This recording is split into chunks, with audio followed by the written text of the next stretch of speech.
Hi guys, in this video I'm going to show you how to archive and unarchive posts. Let's launch the app IG over here.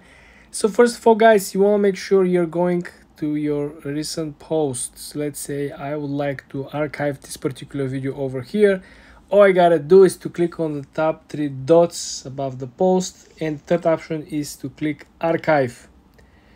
Then you might say, okay, I just made a mistake, I want to unarchive this particular image or this particular video.